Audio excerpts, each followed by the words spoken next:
On the night of the Wainwright Dynamics Awards banquet, every employee stepped forward to collect an envelope of bonus money and a round of applause.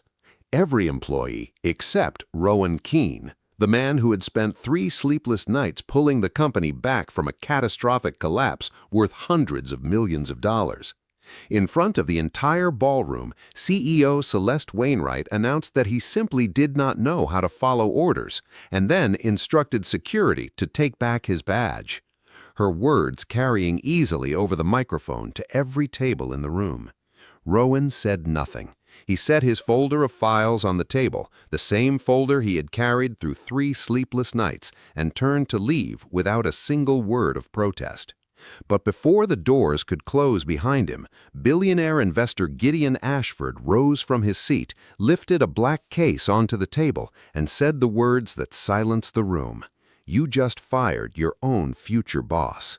If you want to watch the man everyone dismissed rise up and take control of the entire room, hit subscribe and stay until the very end.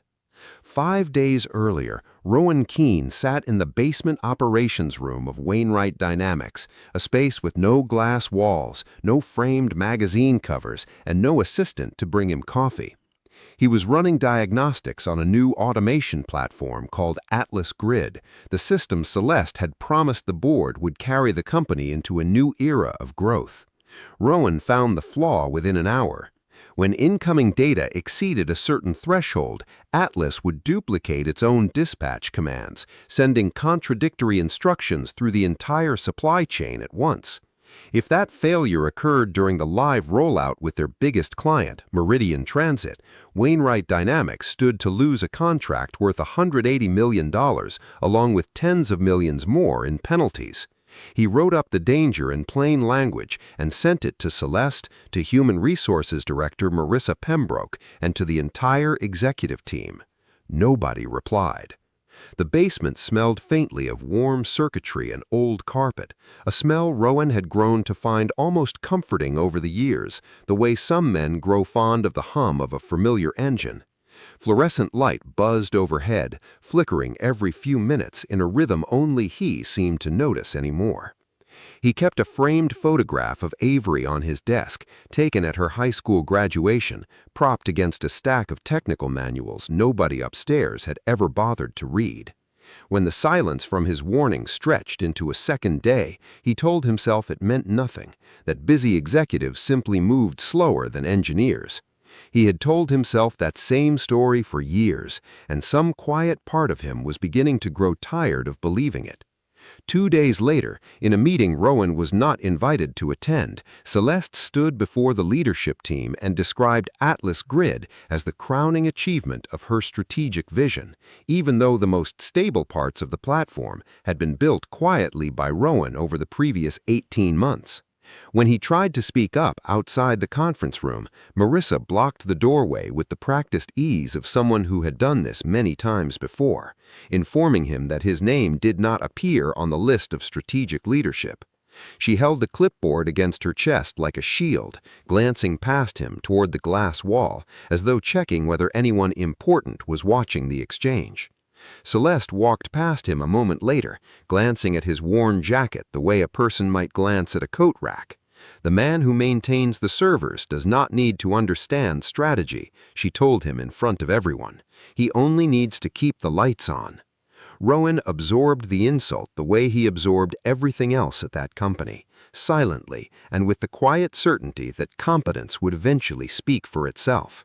He walked back down to the basement that afternoon, past a hallway lined with framed magazine covers featuring Celeste's face, past a wall of employee photographs where his own picture had never once appeared, and he told himself it did not matter.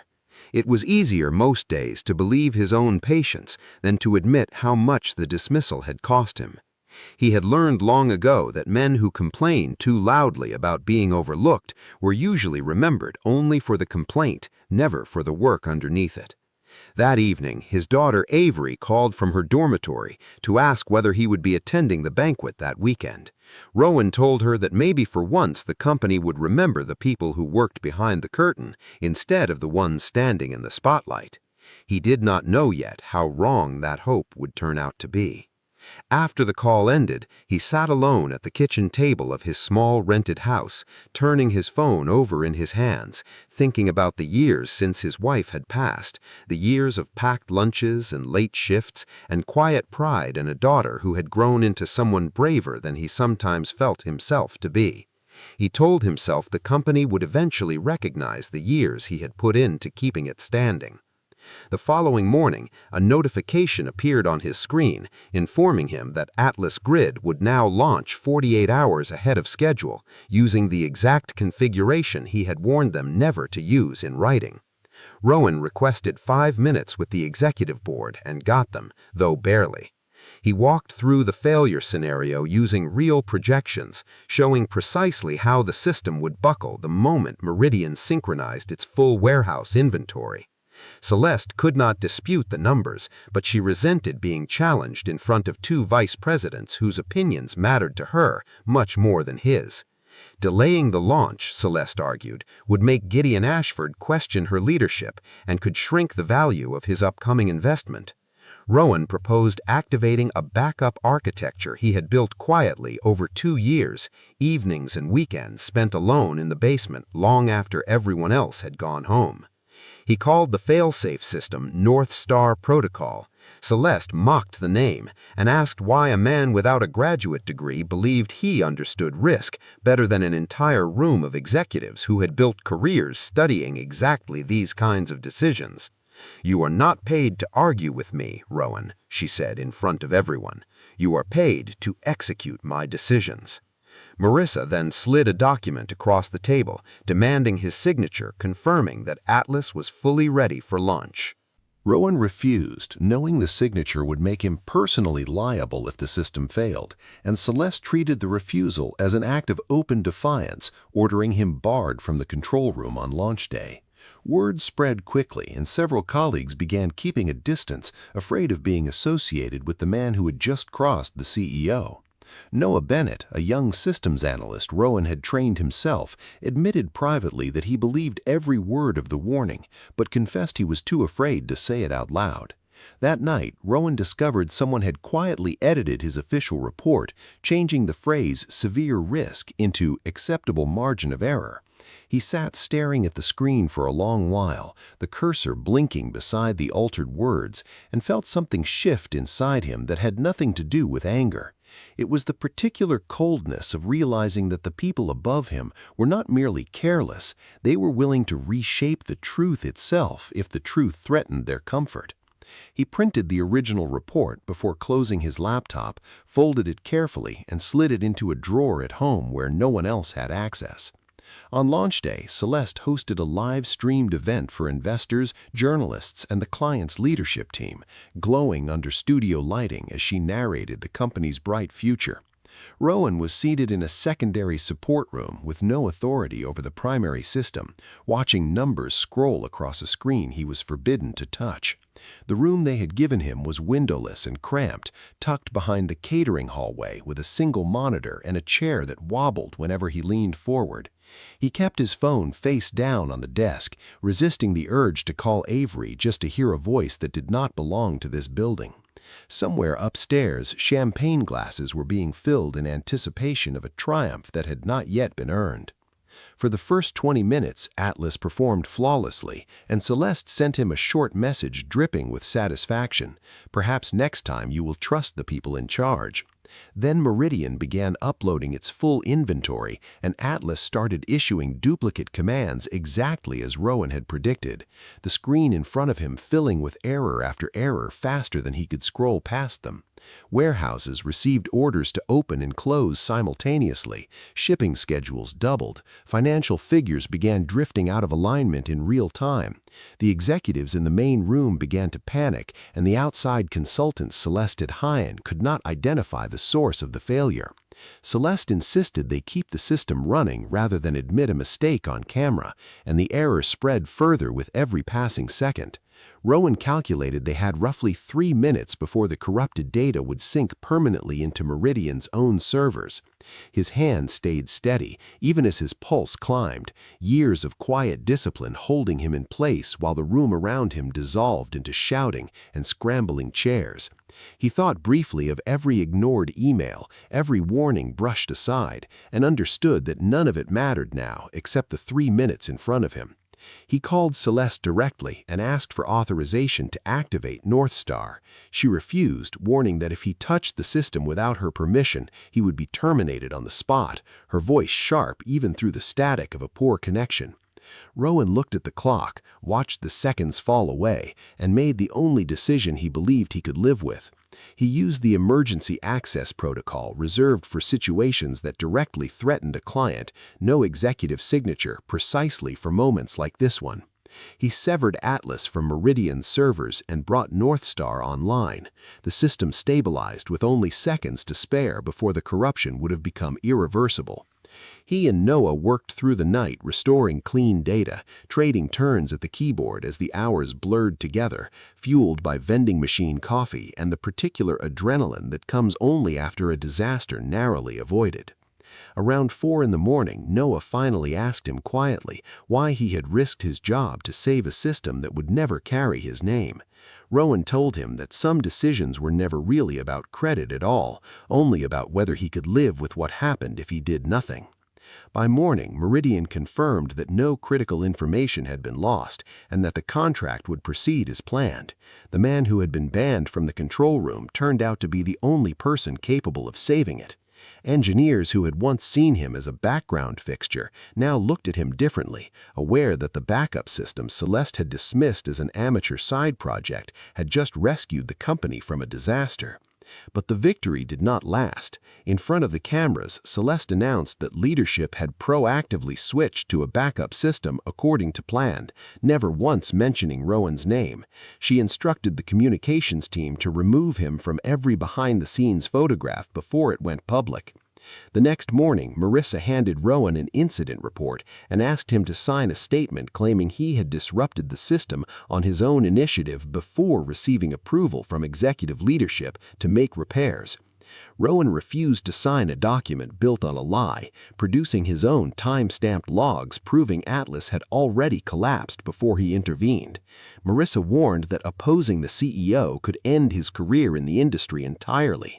Celeste summoned him to her office soon after, a room with floor-to-ceiling windows overlooking the city and a desk cleared of anything personal, as though she had never quite decided to let the space belong to her. She offered what she called a reasonable compromise. He would say nothing publicly about his original warning, accept a modest bonus, sign a non-disclosure agreement, and allow her to keep full credit in front of investors. Rowan did not ask for fame. He only asked that the engineering team receive recognition and that Atlas undergo an independent safety audit before it launched again. Celeste leaned back in her chair, studying him the way a person studies an unfamiliar insect, and told him that his request sounded suspiciously like an attempt to negotiate terms with someone far above his station. She reminded him that engineers who caused public embarrassment for their leadership rarely stayed employed long in this industry, no matter how many systems they had once repaired. Rowan simply repeated his 2 conditions and said nothing further, refusing to raise his voice or soften the request into something smaller than it was. Celeste treated the silence as an insult in itself, and she quietly decided to make an example of him for anyone who might consider defying her in the future. The company soon announced a lavish banquet to celebrate what it called the resounding success of Atlas Grid. Managers, consultants, and communication staff all received bonus checks funded directly from the revenue that North Star had preserved. Marissa made sure Rowan received the full distribution list, every name included except his own. When he asked why, she told him that rewards were reserved for people who understood teamwork, not people who wanted to play the hero. Noah wanted to speak up on his behalf, but Rowan stopped him, unwilling to let a young employee risk his job for a fight that was not his to carry. Quietly, methodically, Rowan began preserving every piece of evidence he had: his original report, the system logs, the internal emails, and the exact timestamp of North Star's activation. He copied each file onto a separate drive he kept locked in the glove box of his truck, telling no one, not even Noah, exactly what he was building or why. It was not a plan for revenge, he told himself, only a habit born of a career spent watching the truth get quietly rewritten by people who could afford better lawyers than he could. He labeled the folder with nothing more than a date, unwilling to give it a name that might reveal his intentions if anyone ever found it. Separately, Gideon Ashford had requested an independent technical audit before finalizing his investment, and when Celeste sent him a heavily edited version of the incident report, one figure failed to match Meridian's own server records. Gideon quietly hired outside auditors to trace exactly who had activated Northstar that night. On the morning of the banquet, Rowan discovered his work calendar had been wiped clean and that his badge would be deactivated the moment the ceremony ended. The banquet filled a downtown ballroom with more than 300 employees in formal dress, the tables gleaming under warm light, chandeliers throwing soft gold across white tablecloths, and centerpieces of fresh flowers flown in for the occasion. A string quartet played somewhere near the entrance, and waiters moved silently between tables, refilling glasses no one had asked to be refilled. Rowan had worn his only good suit, the one he saved for weddings and funerals, and he straightened his collar once before walking through the doors, telling himself that whatever happened tonight, he had done nothing wrong. Rowan sat near the back, close to the service entrance, while Celeste took the stage with thunderous applause, recounting the crisis as though she alone had guided the company through it. She called name after name, the executive team, the communications department, the outside consulting firm that insisted Atlas was flawless, Marissa Pembroke, and even several people who had left the control room the moment the system began to fail. Each one received an envelope and an engraved watch. Noah's name was called, despite everyone in the room knowing exactly where the real solution had come from. When the list ended, employees began glancing toward the back table, waiting. Celeste asked almost playfully whether anyone thought she had forgotten a name. After a long pause, she called Rowan to stand. For one instant, the room believed she was about to hand him the highest honor of the night. Instead, she announced that he had broken the chain of command and created what she called a dangerous precedent, insisting that success could never justify insubordination. Marissa placed an envelope in his hands, but it contained no bonus, only a formal suspension notice. Celeste demanded he surrender his employee badge in front of the entire company. "Perhaps at your next position," she said, "you will understand that competence does not entitle you to stand taller than your leadership." Several employees Rowan had personally saved from termination lowered their eyes rather than meet his gaze.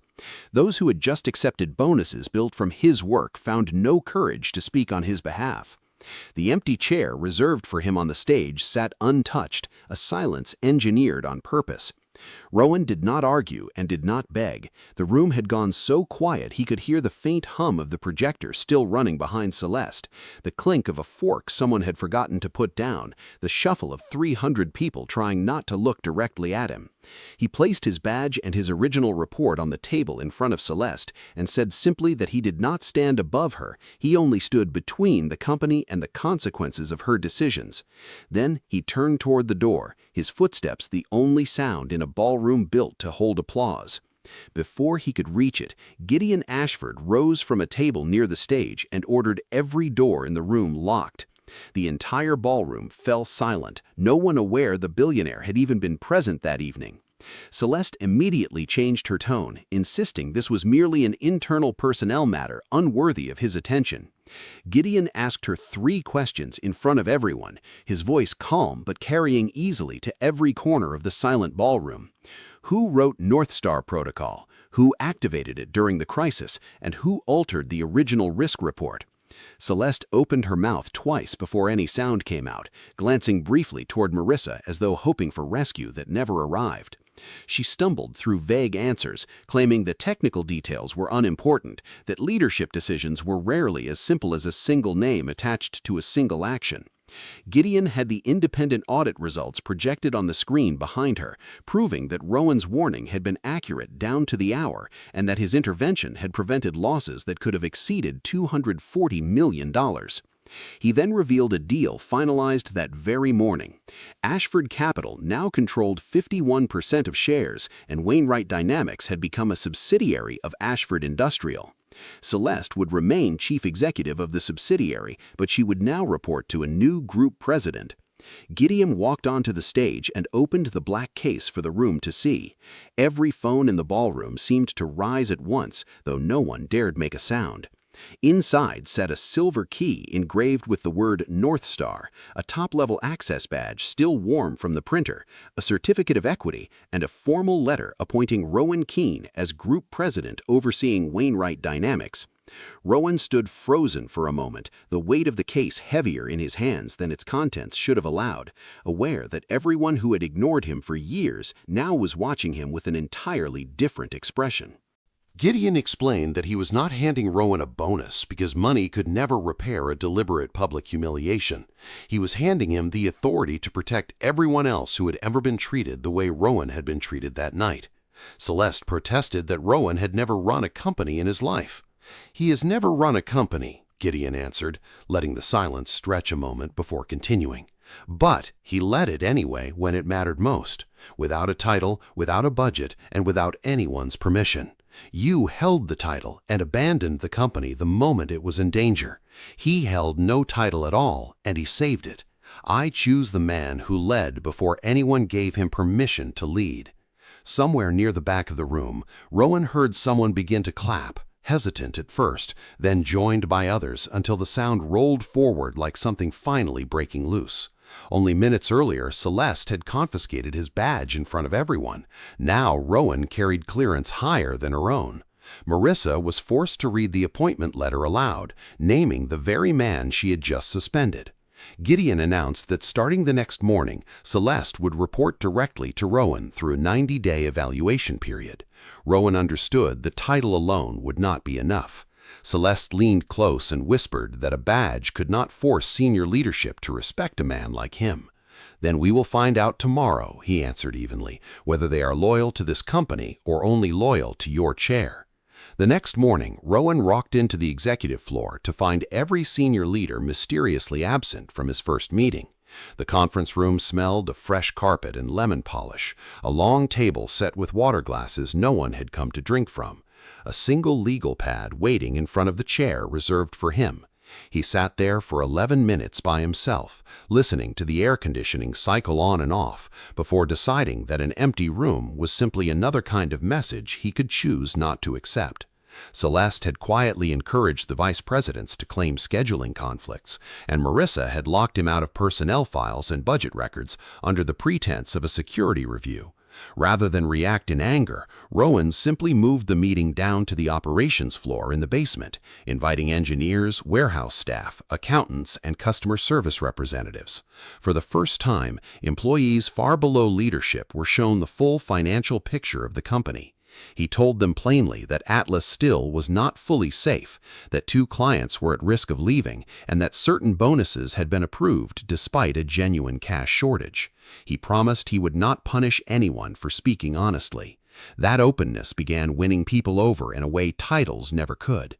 Celeste spread word that Rowan was merely Gideon's temporary puppet, destined to be removed the moment the 90 days ended, and she tried convincing managers that he intended to slash executive salaries to buy favor with the staff. Rowan never answered the rumor directly. Instead, he opened a public audit of company spending, sitting with the accounting team late into the evening as spreadsheets multiplied across 3 monitors, tracing every invoice back to its origin. The results revealed millions of dollars paid to a consulting firm called Crown Peak Advisory, the same firm that had pushed Celeste toward the early launch of Atlas. Crown Peak, it turned out, had no technical staff qualified for that kind of work, yet somehow secured the contract without any competitive bidding, a detail buried in a procurement file that clearly been filed in a hurry. Marissa warned Rowan that digging into that contract would reach people far above what he could survive politically, her tone shifting from condescension into something closer to genuine warning, as though she herself understood exactly how deep the arrangement ran.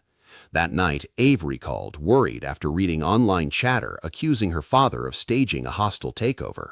Rowan sat on the porch step of his small house, phone pressed to his ear, watching the neighbor's porch light flicker against the dark street while he tried to find words that would not frighten her further. He admitted he did not know whether he would even keep the position. She reminded him that for years he had taught her never to stay silent when she knew something was wrong, that the man who raised her would never forgive himself for walking away simply because it had become difficult.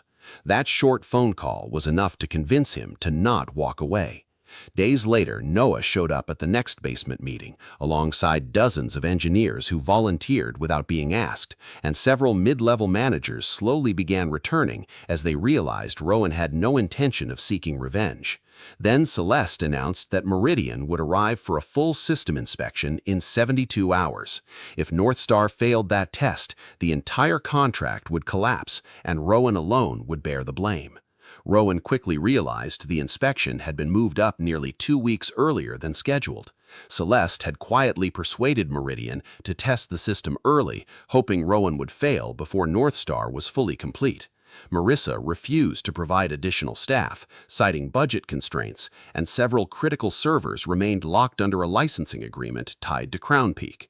Rowan was left with a small team, Noah among them, made up largely of employees leadership had once dismissed as unimportant. He split the work into 3 tracks: cleaning corrupted data, stress testing under heavy load, and building a stronger recovery mechanism for future failures. He insisted every decision be logged, refusing to let anyone rewrite history the way they had rewritten his report before.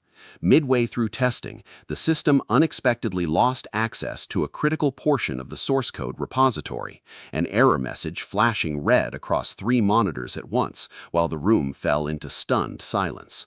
Marissa immediately accused Rowan of losing company data and pressed Gideon to suspend him on the spot, her voice carrying the particular confidence of someone who believed the timing had been arranged perfectly in her favor. Noah discovered access logs showing the permissions had been revoked from Celeste's own executive account.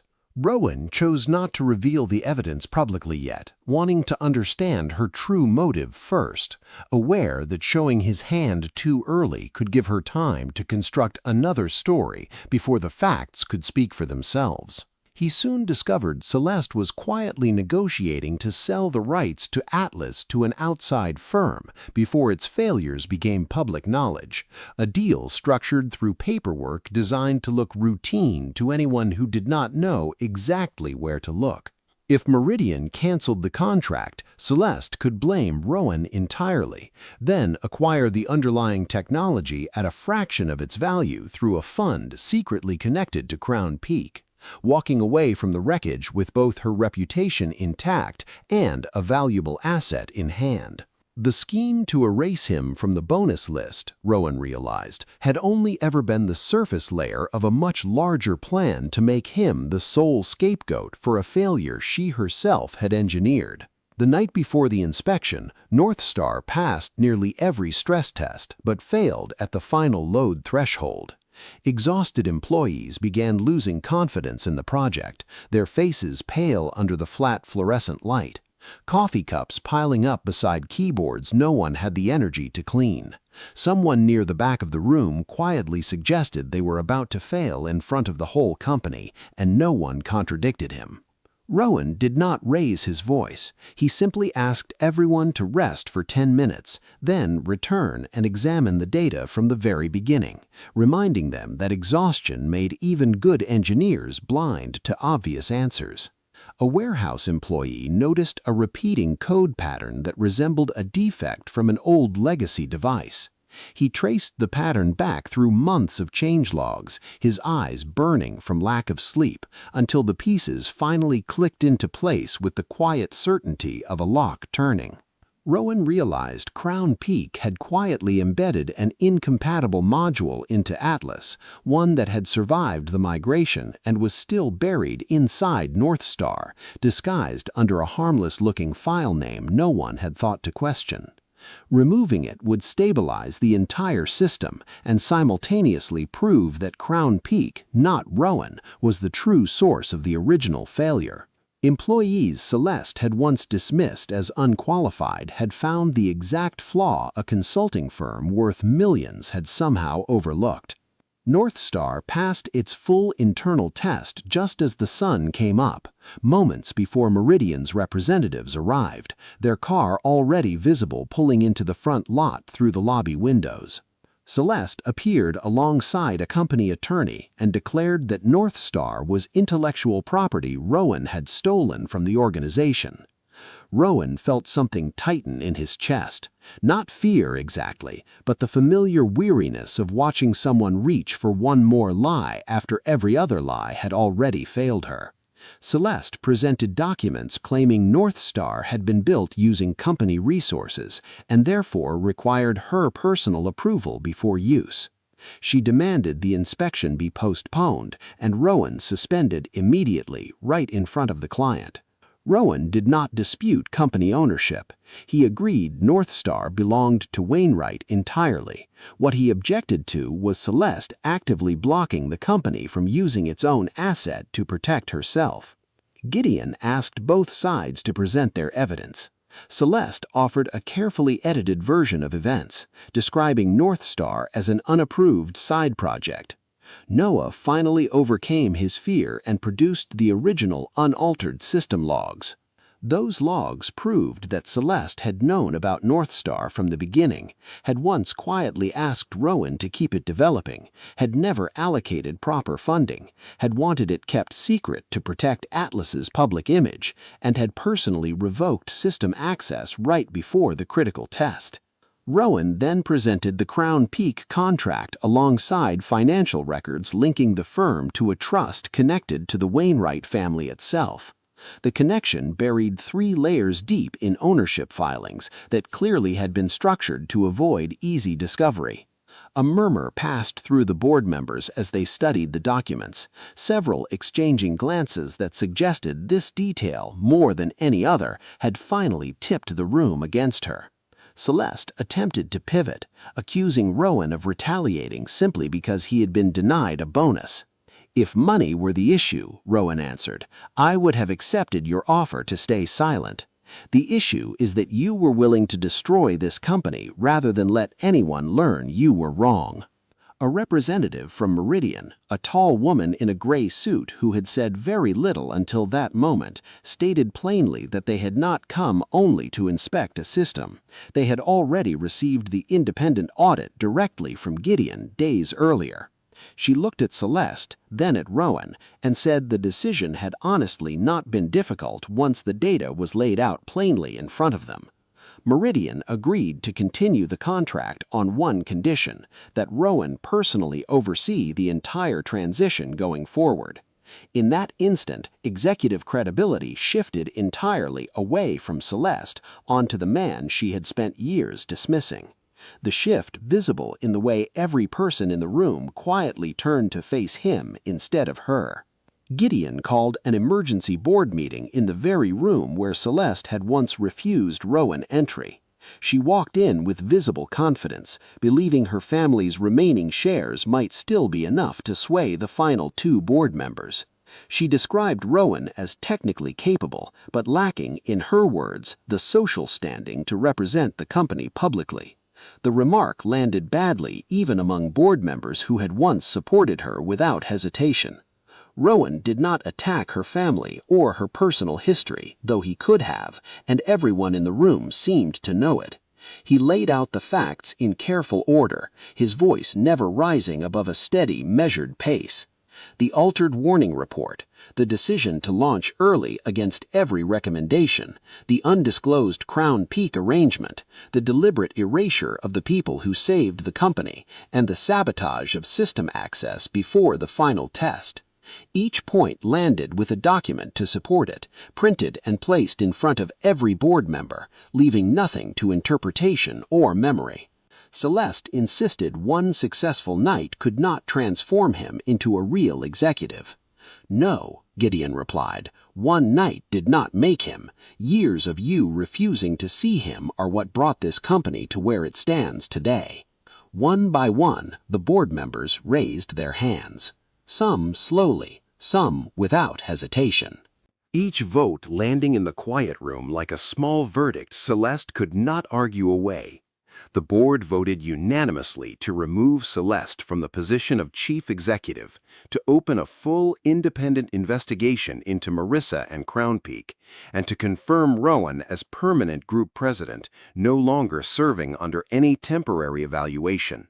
Someone near the end of the table exhaled audibly, as though the entire room had been holding its breath for weeks without realizing it. Celeste turned to Rowan and asked him to protect what remained of her family name. He did not mock her or gloat over her fall. He told her that reputations are never destroyed by the truth itself. They are destroyed by everything a person does trying to hide it. She left the room under the stares of people who had once feared crossing her, her heels echoing down a hallway that had once bent entirely to her will. Marissa was suspended within the hour, stripped of her system access through the very procedure she had once used to threaten Rowan, escorted from the building by the same security staff who had once collected his badge on Celeste's orders. Celeste did not lose her position because Rowan had more powerful connections than she did. She lost it because every act of contempt she had ever shown another human being eventually became evidence stacked against herself. After the meeting ended, Gideon asked Rowan how large a personal bonus he wished to receive. Rowan looked at the long list of employees who had been overlooked for years and gave him an entirely different answer instead. Rowan turned down an enormous personal bonus if it meant he alone would benefit from it. Instead, he asked Gideon to help establish something called the North Star Recognition Fund, a program designed to pay every employee who had directly helped save the system, to reimburse years of unpaid overtime that had gone unnoticed, to build a review process based on documented contribution rather than personal favor, and to give any employee the ability to raise a safety concern directly to the board without fear of retaliation. Gideon studied the proposal for a long moment, then signed it without a single revision, telling Rowan that most executives asked for statues, and this was the first time anyone had asked him for a system instead. The fund's first disbursement went out within a month, quiet deposits landing in the accounts of warehouse clerks and night shift technicians who had never once expected the company to remember their names. Noah earned a promotion on merit alone, though Rowan reminded him that courage has to appear before circumstances become safe, not after. Rowan did not remove every member of the previous leadership team. He kept those willing to accept responsibility and genuinely change how they led. Wainwright Dynamics renamed its operations program the North Star Initiative, though Rowan refused to allow his own name to appear anywhere in the marketing materials, insisting the credit belonged to the people who built it with him in that basement, not to a single face on a banner. The new recognition ceremony was held in the basement operations room instead of a five-star hotel ballroom. Folding chairs arranged between server racks, a modest table of coffee and sandwiches replacing champagne and catered hors d'oeuvres. Noah stood near the front, grinning in a way Rowan had never seen from him during the darker weeks of the crisis. Rowan stood at the back of the room rather than on any stage, the same place he had occupied at every gathering this company had ever held, though now no one seemed to think it was strange that he belonged there. When employees asked him to say a few words, he told them simply that a company does not collapse when a system fails. It collapses when the people who know the truth are forced into silence. A few people clapped quietly, without the polish of the old ballroom applause, and somehow it meant more to him than anything he had heard in that gilded room weeks earlier. That night, Rowan called Avery to tell her everything that had happened. She asked what it felt like to become the boss of the woman who had once looked down on him without hesitation. Rowan told her he had not taken the position to stand above Celeste. He had taken it so that no one else would ever again have to stand alone the way he had stood alone that night at the banquet. He placed the silver North Star key beside an old photograph of his late wife, the frame slightly tilted the way it had been for years, and stood there a long moment before turning off the light. The house was quiet around him, the same quiet it had always been, but something in it felt different now, less like the silence of being overlooked and more like the silence of having finally been heard. For the first time in years, being recognized for his work no longer felt like something selfish to avoid. He understood, finally, that when good people refuse power out of humility, that power too often falls into the hands of someone willing to use it to hurt others instead, and that the truest form of humility was not staying silent, but staying honest even when silence would have been easier. Gideon Ashford never handed Rowan a reward that night in the black case. He handed him something far more permanent, the authority to decide which names would never again be erased from the story of the company they had all built together.